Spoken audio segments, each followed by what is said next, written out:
أعوذ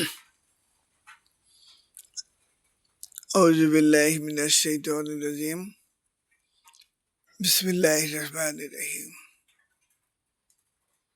الحمد لله رب العالمين الرحمن الرحيم مالك يوم الدين إياك نعبد وإياك نستعين اهدنا الصراط المستقيم صراط الذين أنعمت عليهم غير المغضوب عليهم ولا الضالين آمين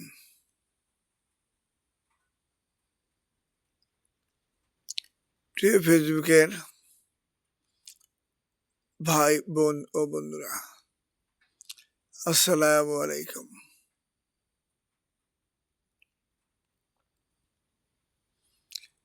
আমি গত 3 মাস যাবৎ অর্থাৎ ফেব্রুয়ারি 5 তারিখ থেকে আজকে পর্যন্ত আমি আমার ফেসবুক, ইউটিউবের, ইনস্টাগ্রামের কোনো ভাই বোন বন্ধু এবং হিতাকাঙ্ক্ষীদের সাথে কোনো যোগাযোগ বা কোনো কথা বা কোনো ভিডিও প্রকাশ করতে পারিনি। কারণ গত ফেব্রুয়ারির 5 তারিখে আমি কতিপয় দুষ্কৃতিকারী দ্বারা অপহৃত হই।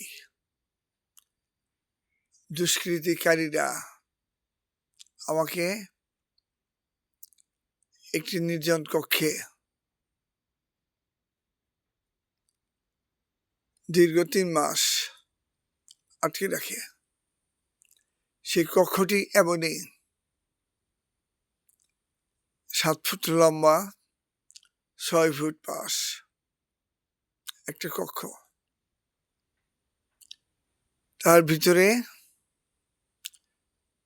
17 জন লোক, 7 ফুট লম্বা, 6 ফুট পাশ আর 8 ফুট উচ্চতা। এইটুকু কক্ষের ভিতরে সন্ত্রাসীরা আমাকে দীর্ঘ 3 মাস অর্থাৎ গত ফেব্রুয়ারি মাসের 5 তারিখ থেকে মে মাসের 5 তারিখ পর্যন্ত আমাকে এই নির্জন, এই ভয়ঙ্কর কক্ষে আটকে রাখে।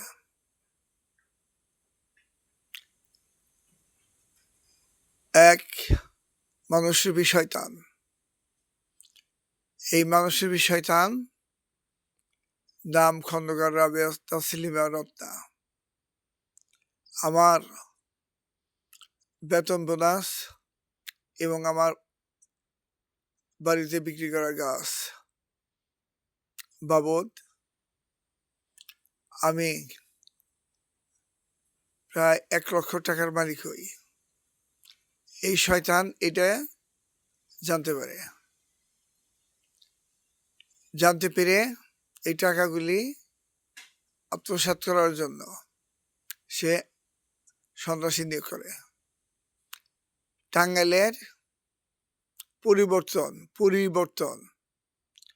এইটা নাকি পরিবর্তন মাদকাসক্তি নিবারণ কেন্দ্র। মাদকাসক্তি নিবারণ কেন্দ্র মানে হিরোইন,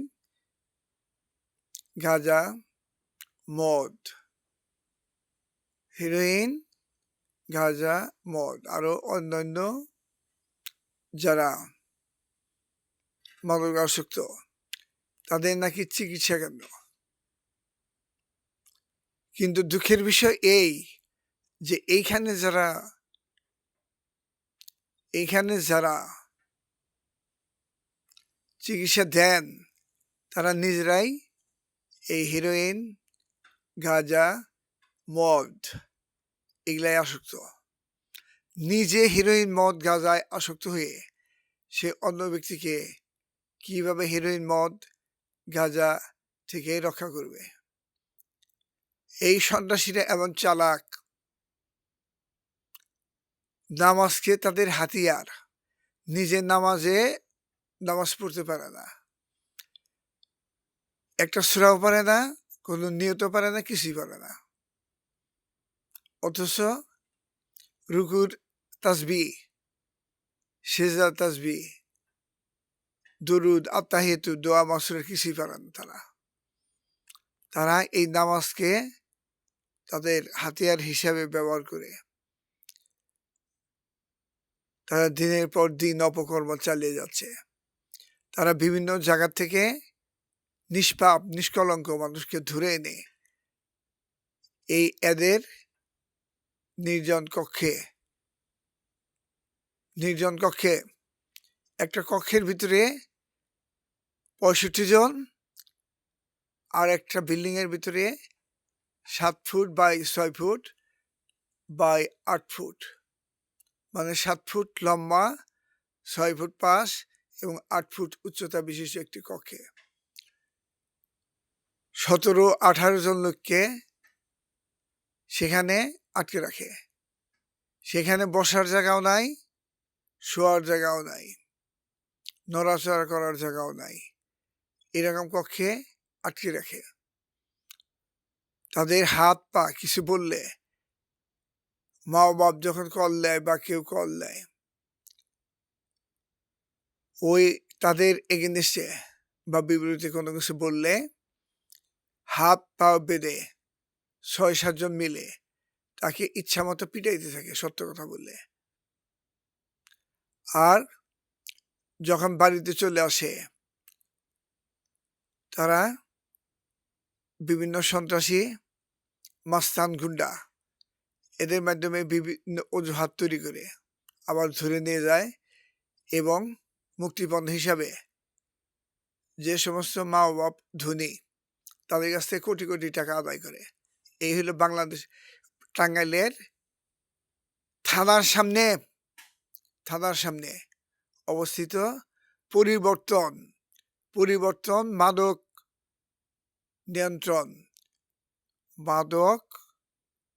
নিয়ন্ত্রণ মানে মাদক দূর করে। সেই মাদকাসক্ত ব্যক্তিরা মাদকের চিকিৎসা করে। তাদের একমাত্র অস্ত্র অত্যাচার, নির্যাতন, এবং যেখানে 2 জন লোক থাকা যাবে না সেখানে 50-60 জন লোক রেখে মাটির নিচে কবর খুঁজে সেই কবরের উপরে মাচা বাঁধে সেখানে আটকে রাখে। এই হচ্ছে টাঙ্গাইল পরিবর্তন নামে মাদক নিবারণ কেন্দ্রের বর্ণনা। লোকগুলি এমনই সন্ত্রাসী, এমনই ভয়ঙ্কর, কোনো পুলিশও না, র্যাবও না, সরকারি কোনো কর্মকর্তা কর্মচারীও না। চুলটা এমনভাবে ছাটানো যেন সে র্যাবের অফিসার। কয় আমি পুলিশের আইজির আন্ডার চাকরি করছি, আইজি আমার সাসপেন্ড করছে, ডিআইজি আমার সাসপেন্ড করছে। আসলে কি সিধা বকলম, টাউট, বাট্টার, গুন্ডা, মাস্টার।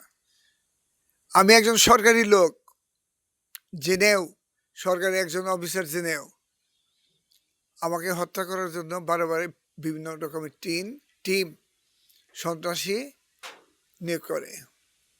কিন্তু সব জায়গায় আল্লাহর যেই রকম ইবলিশ শয়তান আছে, আল্লাহ ঠিক সেই রকম রহমতে ফেরেশতা আছে। সেই রহমতে ফেরেশতা আল্লাহ রক্ষা করেছে, কিন্তু সেই আল্লাহর রহমতে ফেরেশতা দ্বারা। তারাও ওই জায়গারই অফিসার, ওই জায়গায় তারা কাজ করে। দুর্ভাগ্যক্রমে তাদের সাথে আমার প্রায় 10 বছর আগে থেকে পরিচয়। আমাকে দেখা মাত্রই যে আপনি এখানে এসেছেন কেন, আপনাকে কে ধরে নিয়ে এসেছে, আমি বললাম যে আমার ভাগ্য যে আপনি তো মাদকও খান না, হেরোইনও খান না, গাঁজাও খান না, মদও খান না, কিন্তু আপনাকে এখানে কে ধরে নিয়েছে? পরে বললাম যে আমার ভাগ্য। সে ভাগ্যটা কিরকম? তার নাম খন্দকার রাবেয়া তাসলিমা রত্না। এই শয়তান আমাকে ইতিপূর্বে 9 মাস পাবনা পাগলাগারদে প্রতারণা, জালিয়াতি এবং টাকা আত্মসাৎ করার জন্য রেখে আসে। সে আমার স্ত্রী। এই শয়তান ঢাকা, কল্যাণপুর এম এ হামিদের এইরকম একটা চিকিৎসা কেন্দ্র আছে। চিকিৎসার নামে সে আমাকে সেখানে 4 মাস রাখে। আর এই শয়তান আমার 1.5 লক্ষ টাকা আত্মসাৎ করার জন্য এবং আমাকে মেরে ফেলার জন্য এই পরকীয়া প্রেমে আসক্ত। এই ইবলিশ শয়তান পরকীয়া প্রেমে আসক্ত। এই প্রেমিকের জন্য আমাকে বারবার প্রেমিকের সাথে তার প্রেমের সম্পর্ক, সেই সম্পর্কে স্থায়ী রূপ দেওয়ার জন্য তার প্রয়োজন আমাকে হত্যা করা। কিন্তু যেখানে পাঠায় দেখে যে আল্লাহর রহমতে ফেরেশতা সেখানেই। এই পরিবর্তন সেন্টারে বিভিন্ন মাস্তানরা তার আত্মীয় স্বজনও সেখানে চাকরি করে। আমাকে হত্যা করে আমার ঘর, বাড়ি, জায়গা, জমি, চাকরির সমস্ত টাকা, জিবি ফান্ডের টাকা, পেনশনের টাকা সম্পূর্ণ আত্মসাৎ করবে এবং 1.5 লাখ টাকা অলরেডি আত্মসাৎ করেছে। আমার এই রিক্রিয়েশনের তোলা 30,000 টাকা, 2 মাসের বেতন 84,000 টাকা, আর আর বাড়িতে রেখে যাওয়া 75,000 টাকা। এই টাকাটি সে ইতিমধ্যেই আমাকে এই পরিবর্তনে পাঠিয়ে আত্মসাৎ করেছে। সব জায়গায় ভালো মানুষ আছে, খারাপ মানুষ আছে। দুর্ভাগ্যক্রমে পরিবর্তনের এই সেন্টারের যে সমস্ত লোক, তার আত্মীয় স্বজন, তারা আমাকে কোনো ক্ষতি করতে পারে নাই। আল্লাহর রহমতে ফেরেশতা আমাকে রক্ষা করেছে। আল্লাহর রহমতে ফেরেশতা আমাকে রক্ষা করছে। সেখানে পরিচালক তিনি আতিকুর রহমান, অত্যন্ত ভালো মানুষ। সেখানে আরেকজন আছে আল্লাহর রহমতে ফেরেশতা, তার নাম মনিরুজ্জামান সবুজ, মৌলানা ভাসানীর নাতি, মানে মেয়ের ঘরের ছেলে। সে আমাকে রক্ষা করেছে। যখনই আমার উপর অত্যাচার নির্যাতন করতে এসেছে, তখনই তিনি ঢাল হয়ে, আল্লাহর রহমতের ফেরেশতা হয়ে আমাকে রক্ষা করেছেন। আরেকজন রহমতের ফেরেশতা, না বললেই নয়, তার নাম হলো তামিম ইকবাল। এই তামিম ইকবাল রহমতের ঢাল হয়ে সে আমাকে রক্ষা করেছে। আমার মারাত্মক অসুখ, আমার ওষুধ আটকে রেখে আমাকে অন্য ওষুধ প্রদান করে। আমার নিজের ওষুধ, যে সমস্ত অসুখ, সেই ওষুধ আটকে রেখে আমাকে মারার জন্য, মেরে ফেলার জন্য অন্য ওষুধ আমাকে প্রদান করে। এই খন্দকার রাবেয়া তাসলিমা রত্না তার আত্মীয়। কিন্তু এই তামিম, আমি যেখানে ছিলাম সেখানকার একজন সার্বিক মানে তত্ত্বাবধায়ক করার যাবতীয় ক্ষমতা তার কাছে।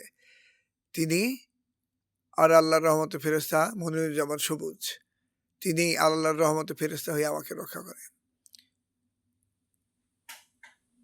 আমার যত্ন নেন, সঠিক সময় গোসল করান, 5 ওয়াক্ত নামাজ কনফার্ম করান, একটা সুন্নত, একটা ফরজ, একটা নফল, একটা ওয়াজিব। আমি 5 তারিখে সেখানে প্রবেশ করি, ফেব্রুয়ারি 5 তারিখে। মের 5 তারিখ পর্যন্ত আল্লাহর রহমতে তাদের সহযোগিতায়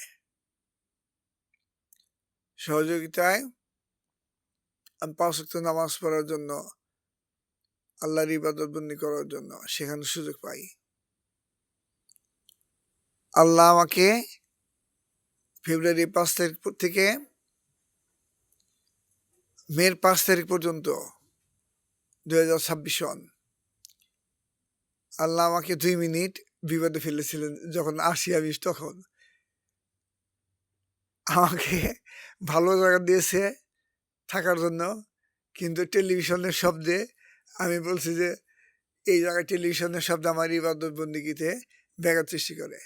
পরে পরিচালক আতিকুর রহমান বেজার হয়ে আমাকে একটু খারাপ জায়গায় দিয়েছিলেন। তাছাড়া কেউ আমার সাথে ওখানকার স্টাফ কলা কৌশলী কেউ আমার সাথে খারাপ ব্যবহার করে নাই। সবাই আল্লাহর রহমতে ফেরেশতা হয়ে তারা আমাকে সাহায্য করেছিলেন। খারাপ ব্যবহার করেছেন কে? ওখানে ধরে নেওয়া সন্ত্রাসী, মাদক সেবনকারী, চোর, বদমাইশ। ওখানে 17-18 জন লোক যা আছে সবাই চোর, বদমাইশ, লম্পট, মাদকাসক্ত লোক, গাঁজাখোর, মদখোর, হিরোইনখোর এবং মাদক ব্যবসায়ী। তারাই আমাকে অত্যাচার নির্যাতন করছে। কোনো ওখানকার স্টাফ বা কেউ আমার সাথে খারাপ ব্যবহার করেনি এবং আল্লাহর রহমতের ফেরেশতা হয়ে তারা আমাকে সাহায্য করছে। পলাশ নামে শয়তান এই খন্দকার রাবেয়া তাসলিমার রত্নার আত্মীয়। এই পলাশ নামে শয়তান সে আমাকে 50,000 টাকার বিনিময়ে আমাকে সন্ত্রাসী দ্বারা এই পরিবর্তন ধরে নিয়ে যায়। আল্লাহর রহমতে এই সন্ত্রাসী সে সেখানে সার্বিক দায়িত্ব ছিল। তার সার্বিক গৃহ আমি থাকতেই চলে যায় এবং তাকে মাদকাসক্ত রোগী হিসাবে একটা জঘন্য জায়গায় আল্লাহ পাক তাকে রাখে। সে পরিচালকের নিজের লোক হওয়া সত্ত্বেও সে রক্ষা পায় নাই। এই জন্য এই পরিবর্তনে পরিচালক জনাব মোহাম্মদ আতিকুর রহমান এবং অন্য কলা কৌশলীকে হাজার হাজার ধন্যবাদ যে এই শয়তানকে শনাক্ত করতে পেরেছে এবং এই শয়তানকে কঠোর শাস্তির আওতায় নিয়ে এসেছে। এর সার্বিক গিরি বাদ গিয়েছে, এর কোনো পদ সম্পূর্ণ কেটে দিয়েছে এই পরিচালক এবং একে দুনিয়াতেই অপমান, অপদস্থ, বেইজ্জতি এবং উচিত শিক্ষা দিয়েছে এই পরিচালক আতিকুর রহমান। তাকে হাজার হাজার কোটি কোটি ধন্যবাদ। এই প্রতিষ্ঠানের প্রত্যেকটা কর্মকর্তা, কর্মচারী আমার প্রতি সদয় হয়েছে, যার কারণে আর 90 দিন পার হওয়া সত্ত্বেও আমার বাড়িতে থেকে আমাকে আমার টাকা 1.5 লাখ খেয়েছে, কিন্তু 12,000 টাকার জন্য আমাকে আটকে রেখেছিল। কিন্তু সেখানেও আল্লাহর রহমতে ফেরেশতা খন্দকার জুলফিকার আলী বাবু, আমার শালা, এই খন্দকার রাবেয়া তাসলিমার রত্নার আপন ভাই হওয়া সত্ত্বেও সে আমাকে সাহায্য করেছে। এখানেও আল্লাহর রহমতের ফেরেশতা কাজ করেছে। আমি এই পরিবর্তনের সমৃদ্ধি কামনা করি, উন্নতি কামনা করি। কারণ এখানে যেগুলো আছে প্রায় সবাই ভয়ঙ্কর ভয়ঙ্কর সন্ত্রাসী, মাদকাসক্তি রোগী, হিরোইনখোর, গাঁজাখোর এবং মদখোর এবং সন্ত্রাসী। তাদের নিজেদের মধ্যে সংশোধন কিছু প্রয়োজন, আর যে জায়গায় রাখে ওই অবস্থায় না রেখে একটু তাদের থাকার একটু ভালো উন্নত ব্যবস্থা করা উচিত। না হলে মাদকাসক্ত তারা মাদকাসক্তই থেকে যাবে। অনেক অনেক ধন্যবাদ আল্লাহকে এবং এই পরিবর্তনের সার্বিক এখানকার এক্সিকিউটিভ যারা থাকেন, প্রশাসনিক কাজের দায়িত্বে যারা থাকেন, তদারকির কাজের দায়িত্ব থাকেন, তাদেরকে বলে সার্বিক। এই সকল সার্বিককে যারা আমাকে সাহায্য করেছে, ঠিকমতো 3 বেলা খাবার দিয়েছে, আমার সেবা শুশ্রূষা করেছে, সবাইকে ধন্যবাদ এবং অভিনন্দন। যে আমাকে মারার জন্য ওখানে পাঠিয়েছে, কিন্তু তারা আমাকে না মেরে আমাকে বরং রক্ষা করেছে, তাদেরকে অসংখ্য অসংখ্য ধন্যবাদ। প্রিয় ফেসবুক ভাই বোন ও বন্ধুরা, আসসালামু আলাইকুম, আসসালামু আলাইকুম, আসসালামু আলাইকুম।